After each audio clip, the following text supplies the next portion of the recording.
Chapter 34. Wealth that begins with the mind.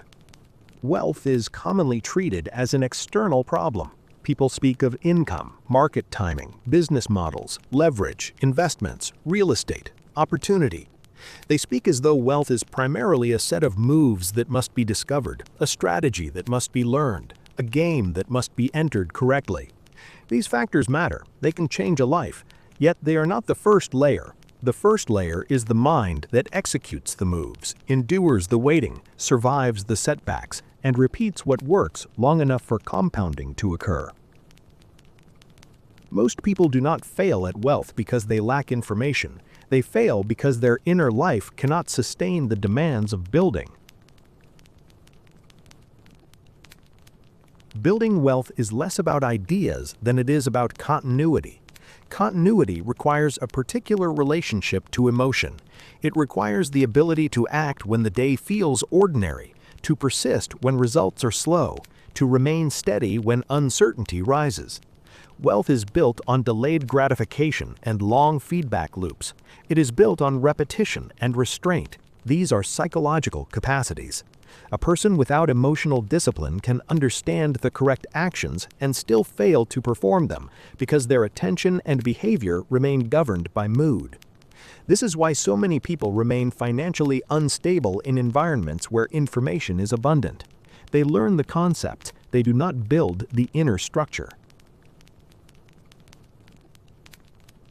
The clear worker is different, not because they are morally superior or because they are obsessed with money, but because their relationship to themselves makes compounding possible. They are less reactive, they are less easily distracted, they are less dependent on emotional urgency to begin. They are less tempted to abandon a strategy because it feels boring. These traits do not sound like wealth-building traits at first. They are the core of wealth building. Money is attracted to reliability in the same way trust is. A person who can show up consistently and do clean work becomes valuable. Value tends to be paid. Over time, reliable work produces better positions, stronger negotiation leverage, better partnerships. Even in the most volatile industries, there is a premium on a person who does not collapse under pressure. They deliver, they follow through. They do not spend their energy on drama and blame. They become, in the simplest sense, a good bet.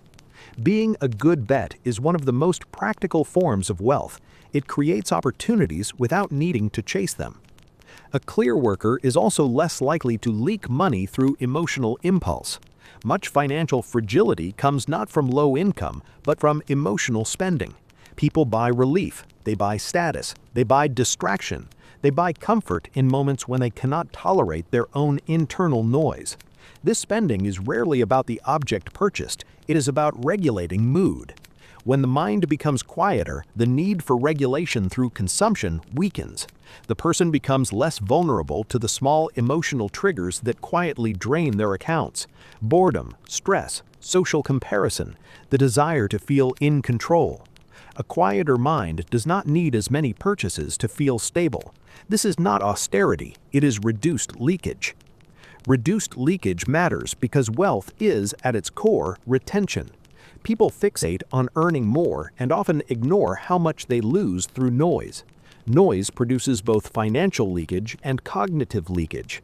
It drains attention and money in parallel. A person who cannot hold attention steadily will struggle to hold financial direction steadily. They will chase trends, switch strategies, make reactive decisions, and confuse activity with progress. The market becomes another theater for their emotions. They buy when excited, sell when they are afraid, and call it strategy. The clear worker is less vulnerable to this cycle because they do not treat feelings as signals to act. They can watch a portfolio fluctuate without converting the fluctuation into identity.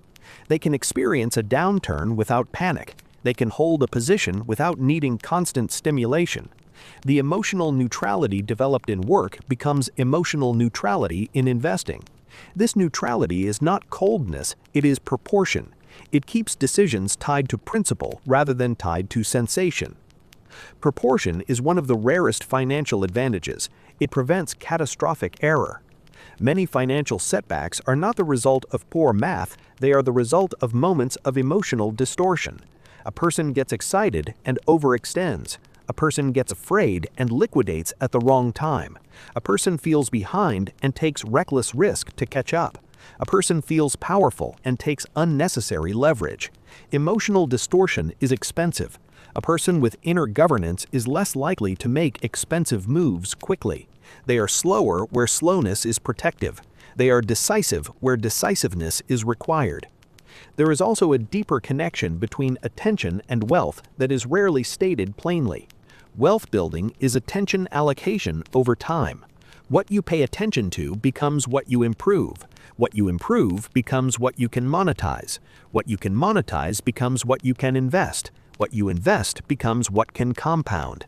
A scattered mind is constantly resetting.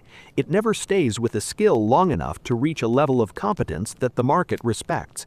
It never stays with a business long enough to build a durable engine. It never stays with an investment plan long enough to let time do its work. It wants novelty. It wants quick feedback. It wants emotional reward.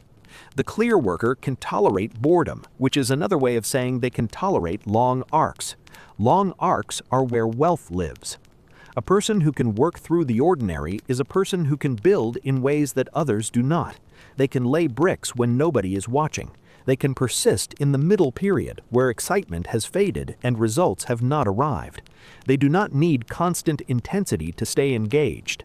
They have learned continuity over intensity. This is the same trait that builds skill, reputation, and capital. Capital is simply stored effort. It is effort saved rather than spent. When a person becomes clear, they begin doing fewer things that do not matter. They waste less time and therefore waste less money. They begin choosing environments that support their steadiness rather than environments that feed their volatility. They become less interested in appearing successful and more interested in becoming stable. This shift changes their financial behavior almost automatically. They stop chasing, they start building. Building is slower, but it is real.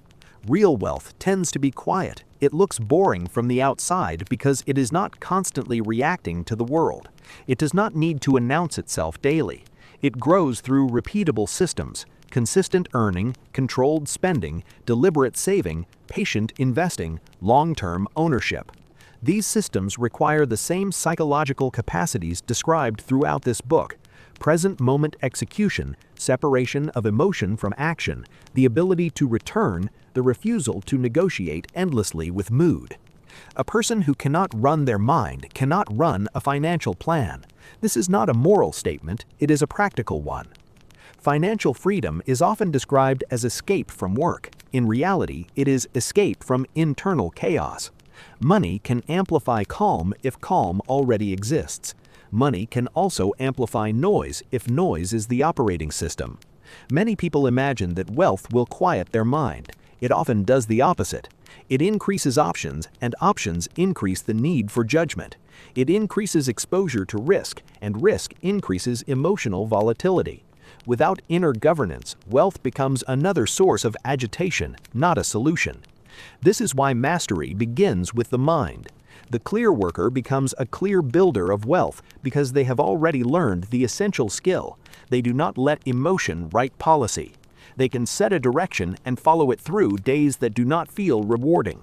They can hold attention on a plan that does not produce immediate gratification. They can endure uncertainty without trying to soothe it through impulsive action. They can make decisions without noise. These are the capacities that turn knowledge into outcome. Many people know what to do financially. They do not do it because they cannot tolerate the emotional texture of doing it. They cannot tolerate the slowness. They cannot tolerate the boredom. They cannot tolerate the feeling of being behind. They cannot tolerate the uncertainty that accompanies long-term plans. The clear worker can tolerate these textures because they have trained themselves to remain stable in the present moment regardless of internal weather. Stability is what makes compounding possible. Compounding does not reward brilliance, it rewards endurance. It rewards the person who can stay with a plan long enough for time to become an ally. It rewards the person who can remain consistent when the environment is noisy and the culture is restless. It rewards the person who does not sabotage themselves with emotional impatience. When these traits exist, wealth building becomes less of a heroic quest and more of a natural extension of how the person already lives.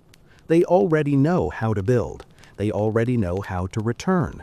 They already know how to remain oriented when emotion rises. The mind that can do clean work is the same mind that can build clean wealth.